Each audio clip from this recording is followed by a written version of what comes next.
Welcome to another episode of AniBreak, the show where we break down the week's hottest topics in anime, manga, and video games. My name's Jason, and this week's going to be, I'd say, mostly about video games. More specifically, stuff about the Wii U, and of course, the death throes of G4 TV. But of course, given the fact this is mostly primarily an anime-based show, we're going to talk about some really cool news right off the bat. Let's talk about Sentai Filmworks. Essentially, they were one of the companies that was created in the aftermath of ADV back in the day. Oh man, I miss ADV. ADV was good. But they announced several titles that they picked up for distribution stateside, both digital and physical distribution. First one right out the gate. Let's talk about Camphor, Fur Dalib. This is basically the second season of the Camphor series. This is a guilty pleasure of mine. If you've never heard of the Camphor series in the first place, essentially you have a typical high school boy, doesn't really have any, anything special about him. Gets selected, gets a bracelet put on him, and when it glows, this average high school boy turns into a very busty, blue-haired high school girl, and all sorts of chaos happens. It's completely ridiculous, but it's a ton of fun. The first season was only about, I want to say, 11 episodes, and Sentai actually picked up the rights to that. It's available currently on DVD, something I'm still waiting to get into my collection. But there was no word for a while about the second season, Fur Dalib, which I'm probably saying wrong because it's German, but they actually made the announcement earlier this week that yes, they have the license. It is coming stateside. It's going to be released online bit by bit. I believe 2 episodes of each, and then a subtitled DVD release as well in a box set. There's going to be no English dub as far as I can tell in the press release, which is good because this is a series that I don't believe would actually translate very well into an English dub. The Japanese dub is already hilarious as is. The dialogue's fantastic. The voice actors and actresses play the parts very well, considering how they did their best considering the content, but it's still a hell of a lot of fun. And the fact that season 2 is coming stateside, which means hopefully more people will get interested in the series, and who knows, maybe in the future there might be enough popularity for a 3rd season. Most likely not, but you know what? Here's hoping. But the big news that I was stoked about is featuring this little group right here. Yes, Hokago Tea Time. Sentai Filmworks, they had the, I believe the initial licenses for the kion seasons 1 and 2, but no one knew anything about the movie. I'm very glad that they finally announced they acquired the rights to the kion movie, where the girls actually go out on a vacation. And of all places, they actually go to London. So, now for those of you who haven't seen it yet, it's a massive treat. If you're a fan of the series, it works so well with the original content. It doesn't seem like it's out of place. And the fact that it's getting an official release stateside, which means I can finally complete my collection because I have seasons 1 on Blu-ray, season 2 on Blu-ray, and now I will have the movie. This will include a dual audio setup, so if you actually are a fan of the English dub, which isn't all that bad, I actually enjoy it, they are going to be definitely dubbing this one and then releasing. The fact that some of the voice actresses who played the roles in the TV series learned along with the rest of us that they acquired the license for US distribution tells me that we're definitely 3 to 6 months at the least, at the bare minimum, to a release date, if not longer. I'm hoping if we can at least get it by holiday season this year, at the end of this year, I will be ecstatic. Is it gonna actually happen? Who knows? I mean, the dub is being handled by Bang Zoom. They know what they're doing. They're local here in Southern California, as are, I think, all the voice actresses involved. So, who knows? We can, only wait and see.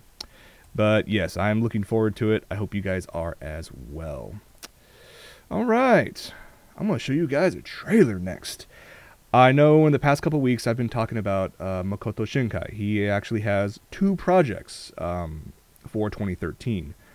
This is the guy who worked on, I think, like 5 centimeters per second, Voices of a Distant Star, Place Promise in Our Early Days. Some absolutely mind-blowingly, incredibly detailed work. And always had a really good story to it as well.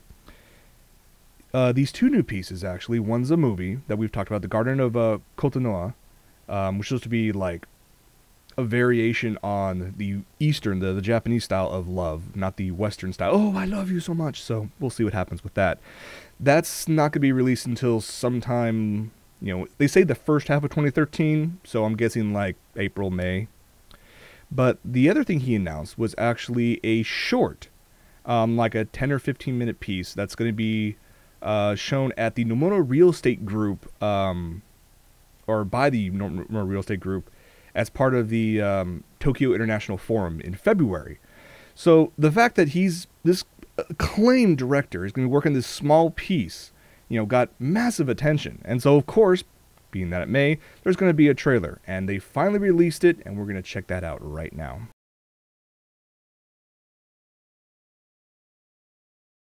That's all we get from it. Given the fact that it's going to be less than 15 minutes long, you weren't expecting a very long trailer now, would you? The translated title is Someone's Gaze, and I really don't know what to expect from this one, other than you probably have, obviously you saw, high school age girls, you saw a bit of near futuristic technology. I have no idea what to expect other than that. I like the music in the trailer, but the fact that it's going to be released at this forum in February, I'm hoping this means that instead of like a DVD or Blu-ray release, that means we have to spend $100 or so to probably have it shipped stateside, that this will become like a small internet release. And if that happens, the moment I see that online legally, I'll definitely let you guys know. Okay. Kind of tying in with anime is I always mess up her name. Kiari Pemu. Basically the Japanese version of Lady Gaga. She's been tied to several different styles of the anime community. She's actually in an anime. I believe she's going to be in, I think it was Crayon Shin-chan, who's going to be showcasing like fake eyelashes or something like that, like a first for the series. Not sure what to expect from that one. She's made a huge splash in the Harajuku fashion world, which is, to me, her setup. Before she became popular as a singer, she was a fashion designer. And apparently, I never understood the fact that when they go so far out there, that people think, oh my god, it's new wave, it's perfect, it's exactly what everyone wants to wear. No, it's purely shock value, and I for one don't understand it, but you know what, people absolutely enjoy it. I will say that her music is standard J-pop. It's catchy, but forgettable. I haven't seen a lot of her latest music. I remember when Pon Pon Pon became like a worldwide instant hit. I watched like 1 or 2 times, but that was about it. But she has recently announced a world tour, which includes 2 stops in the States. And these 2 spots are April 12th in LA on the West Coast at Club Nokia, and 2 days later, April 14th, in New York at the Best Buy Theater. Now, tickets went on sale today as a pre-sale. They call it artist pre-sale. Basically, if you enter Pon Pon Pon at it's called at Ticketmaster, it allows you to actually order them.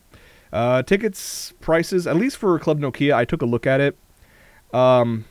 It's about, well, they say 21, but if you include Ticketmaster's fees and all that junk, it's like about 40 to 45 bucks a ticket for the base model.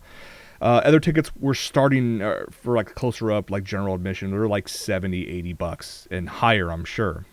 No idea what they are for the New York one. I bring this up because I know there are fans stateside who are, interested in her, and she has a following. So if you guys like that, You can go check that out. Pre-orders started, like I said, earlier today. I saw my Twitter feed blow up with people saying, oh, either, oh, I bought my ticket, or, oh, I wish I could afford it. For me, I'm going to skip. Part of me is like, okay, this has something to do with the otaku community. Maybe I should go check it out. But I guess I'm a cheap ass because I'm not willing to pay $45 for something that I'm not, completely interested in. So now if you guys are going, please take videos, take pictures, send them, and I'll post them all over the place on all the social networks. Just because of the fact that, if anything, she's interesting. She's an interesting topic, which is why we're talking about her right now. I have no idea what to expect from her in the US tour. Who knows? Maybe she'll team with Lady Gaga and the world will explode. Who knows? Okay. Let's talk about what happened earlier today in the semi-gaming world. There is a channel in the United States, G4 TV. In about October of last year, Michael and I started talking about how G4 is going to be rebranded as the Esquire channel to focus on basically the metrosexual male. So you're talking about high-end fashion, cooking, sports. They said some gaming shows will be on the new channel, which I laughed at the fact because right after they announced this, G4 announced that they were canceling their 2 flagship shows, Attack of the Show, which has been on the air for 7 years. Before that, it was known as the Screensavers, which I watched religiously.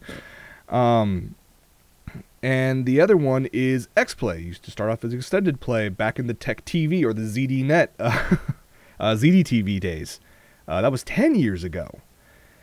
Both of them had their final episodes air today. The episodes themselves were actually taped at the end of December, so there was some time between them. They added a bunch of extra cuts and whatnot. And I remember, I haven't really watched G4 in, to be honest, not on a regular basis since I think Adam Sussler left. But, so of course, Twitter and Facebook, they were all buzz saying, oh my gosh, the last episode, you gotta watch. So I'm like, okay, for nostalgia's sake, I'll tune in for XPlay. Maybe I'll watch Attack of the Show. So, as to be expected with the XPlay episode, they just talked about all the, highlights from the past 10 years, which consisted of mainly Adam Sussler. I was hoping for a little more of the old school, like, extended play days, but then again, I'm sure they want to keep with the new, which is funny because they're canceled, but whatever. Didn't really see much from that. And while I was watching that, someone was posting about a site called G4Rewind.com. And I said, you know what? Okay. So I popped it on my laptop while I was watching the show, and I'm like, okay, wait, this is cool. If you guys remember G4 back in the day, yes, I might sound hipster, yes, I might sound nostalgic, but in the late 90s, early 2000s, G4 was actually considered a gaming channel. They had a ton of programming all about games. Like they had G4TV.com, which is almost like a call-in, talk show. You had Portal, you had the Screensavers, you had just a bunch of great shows. I used to watch it all the time when I was younger. And this website, G4Rewind.com, today they're hosting a G4 is Dead streaming celebration, where one of the admins is actually streaming amazing amount of content. I'm just gonna post it up right here so you can see what's going on. This is talking about E3 back in the day when they were just promoting Warcraft 3. This looks, I can't remember which show this would actually be a part of, but if you are any type of nostalgic about these old school shows, back when it was strictly about gaming and people actually cared about it. Oh man, Electric Playground, loved that series. They're actually just streaming this. One of the admins who is streaming claims to have terabytes of this stuff. So I might start watching this more often than, the now rebranded Esquire channel, because that's dead and gone, and I think for good riddance. But I thought it was a nice throwback to the good times. So if you guys are interested, you can check it out right now at g4rewind.com. Let's talk about some modern gaming news for a change. Earlier yesterday, there was a Nintendo Direct, one of these, semi-monthly presentations straight from Japan, about what to expect from the gaming giant. Most of these presentations recently have been focusing on the Wii U. Not surprising for the sole fact that, it's a brand new console and it's still trying to gain its footing here in the United States. Analysts are already predicting that there's going to be a price drop for the Wii U console. It's been less than 4 months since this console came out, and they're already talking price drop. You gotta wonder what's going on. One of the big things with Nintendo they've always had is this backwards compatibility aspect. When you had the original Wii console, not only could you play GameCube games, but they had the Virtual Console, where you can actually download and play basically emulators of classic games from Nintendo, Super Nintendo, Sega Genesis, TurboGrafx 16, all the great stuff. And a lot of people were wondering when the Wii U came out, how is that going to transfer over?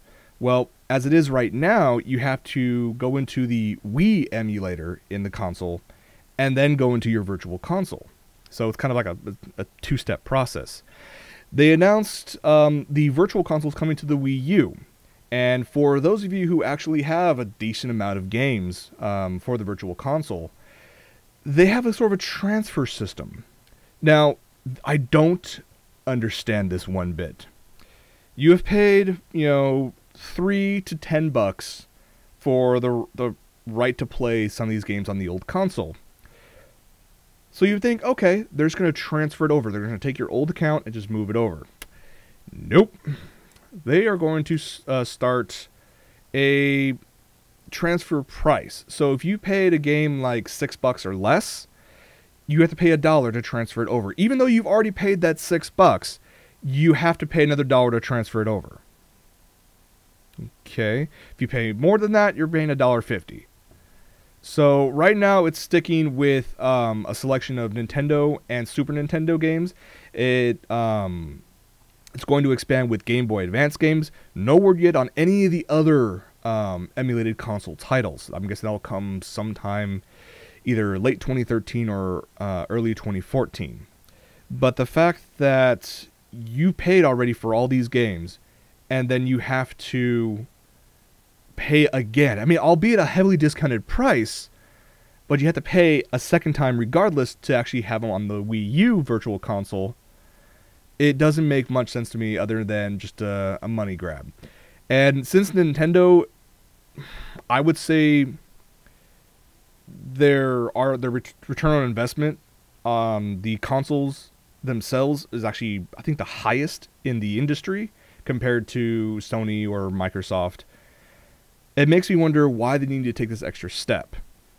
Maybe they'll, backtrack and say, oh, we're sorry, our bad, or whatnot. Or the way I see it is that this is trying to get people to switch over to the Wii U Virtual Console as soon as possible, because I'm guessing in the next 6 months to a year, they're going to nix the Virtual Console on the Wii emulator, which would just suck for a bunch of my friends who actually have a bunch of games, one in particular who's actually watching this. Hi, Ruben. But I'm hoping something different happens from this. At least there was some good stuff that actually came out of the conference. Let's talk about Wind Waker. You guys remember the cartoon cell shaded animated Legend of Zelda game? That was fun on the GameCube, and was it GameCube? Yeah. And I mean, it was fun while it lasted. I played the whole thing straight through. And Nintendo, when they were promoting the Wii U, when they're still in development phases, they had this Legend of Zelda HD experience where you showed a closer than usual realistic looking Link fighting a giant spider. And you can actually rotate the camera in real time as it's going around. And it looks incredible. It's one of those things where it would be an absolute console seller. Kind of like when the original Microsoft Xbox came out. It came with, you can purchase Halo. And Halo was like the game to get for that console. I believe a new Zelda game in that aspect of more realistic looking Legend of Zelda game would push so many consoles out the door.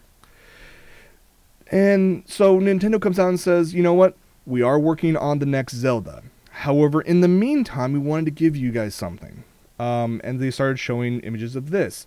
Do you guys remember? These are some images from the original Wind Waker game. I mean, back in the GameCube, 4.3, it was SD. They're giving it an HD remake. So, am I expecting anything different? Probably not. Probably not, I should say. You're definitely going to see, nicer graphics, higher resolution, enhanced lighting, but it's still going to be cel-shaded. I don't believe they're going to add any extra difficulty or any extra characters or side quests. So, I don't know. I like the fact that they're willing to say, we're working on the next Zelda, but in the meantime, here you go. Okay. I mean, Wind Waker wasn't all that bad. You guys can enjoy it. And it's going to be a game that's going to make me want to buy the Wii U right now. Any more than I want to now? No. But, oh well. I mean, at least we know something's coming down the pipeline. They announced actually a collaborative game. You know, kind of like you had Street Fighter and Tekken do those collaboration titles. Nintendo announced their own collaborative title. With with two games that I never thought would ever have a crossover. Shin Megami Tensei and Fire Emblem. How in the blue hell does that actually work? I don't know. And in the little trailer that they showed during the presentation, all that was, here's characters from Shin Megami Tensei. Here's characters from Fire Emblem. Here's a logo with the two names and an X in the middle. And that was it. Not even a hint of what it's about. So, yeah. Atlas, what do you have under your sleeve for this one? I don't know. But there was some good stuff, like I said, that came out of this conference. The first thing, The Wonderful 101. This was a game that was only briefly shown during last year's E3. I believe it's like Spike TV actually had, or GameTrailers.com actually had a little trailer for it. Someone actually playing the game in early development phases, and I thought it was one of the best ideas I've seen in a long time for a game. But they finally released an actual trailer for it, and yeah, I think you guys will be surprised. So here you go, enjoy.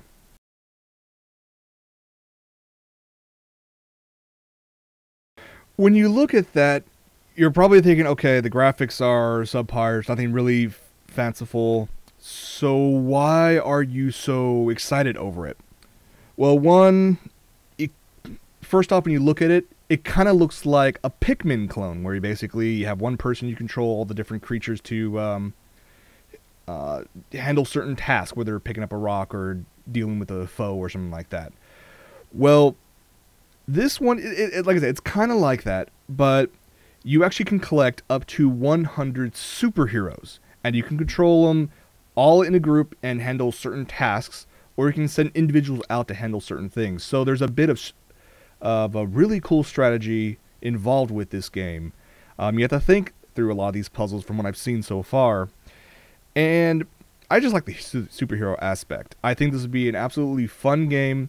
This would be a game where you come home from work or school, you can just relax and enjoy it. You know, you have to think through some of the obstacles, but something be like horribly, oh, I'm gonna sit here and try to play it like 17 times over to beat it all. Nothing like that. I just think it's a really cool idea, and if there was a console to actually put this on, I think the Wii U is probably the best choice. Either that or the 3DS, but I think they want to go for the console version, so I'm looking forward to it. I mean, this is done by Platinum Games, which, when you think of that name, you really don't think, oh, little like Pikmin-style superhero strategy game. No, because they're working on the next, the upcoming, I should say, Metal Gear Solid game.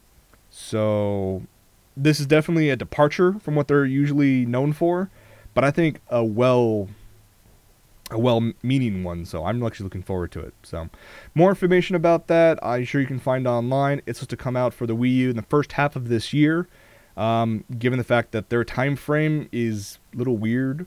Usually people give a time frame of like a week or maybe 2 weeks. Nintendo likes to give time frames of like months or seasons during for released time frames. So, they said first half of 2013. We'll see what happens. Okay, the last bit of Wii news, or Wii U news I should say, is actually a trailer for a game that has no name. All we know is it's by the developers of the incredibly popular Xenoblade Chronicles that was on the original Wii, which, given the console's limitations graphically, it still had some damn nice vistas, great graphics. I really love the battle system and how it actually incorporates real-time strategy with some cool action elements. I like the idea behind that. It's not the most original idea, but it still works well in this situation. But all we know is this is their next game. They haven't released a title for it. They haven't released anything other than this trailer. So we're just getting an idea of what can happen when you have someone who's worked on Xenoblade and they give them more power, better graphics, and yeah, enjoy.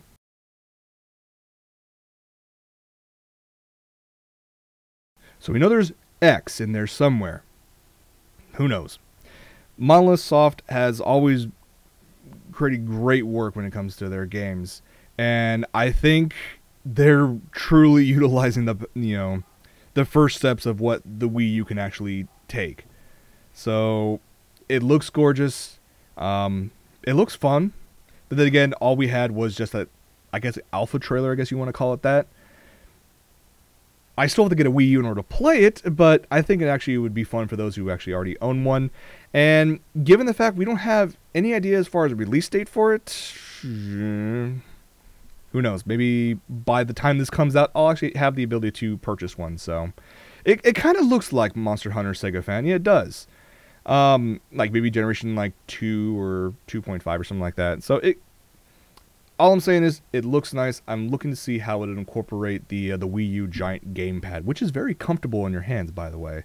It looks huge and daunting, but once you actually get one in your hands and start playing some games with it, yeah, it's pretty cool.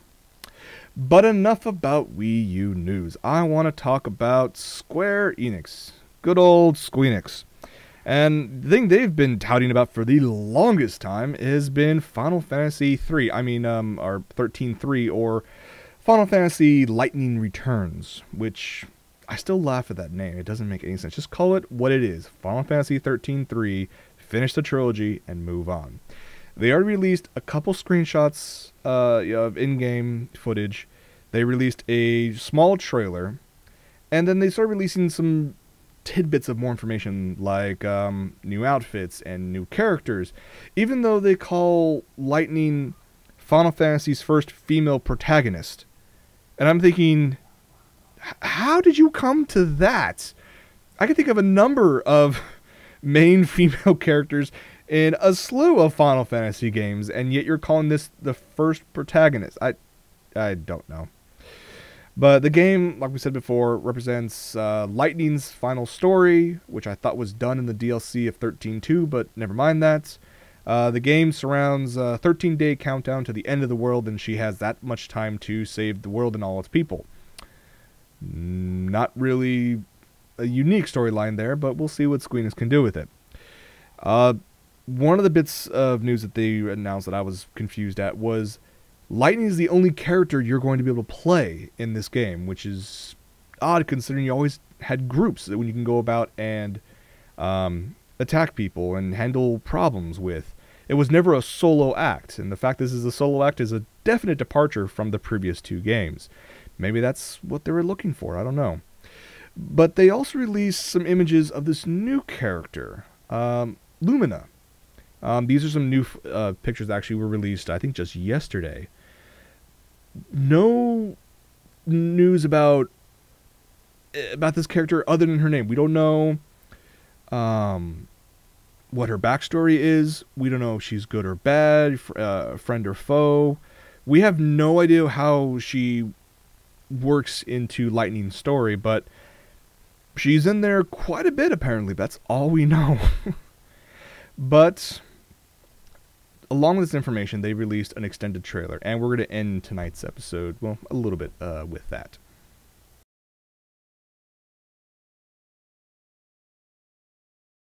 Is it just me? Well, I know it's not just me because Ruben said it in the chat as well.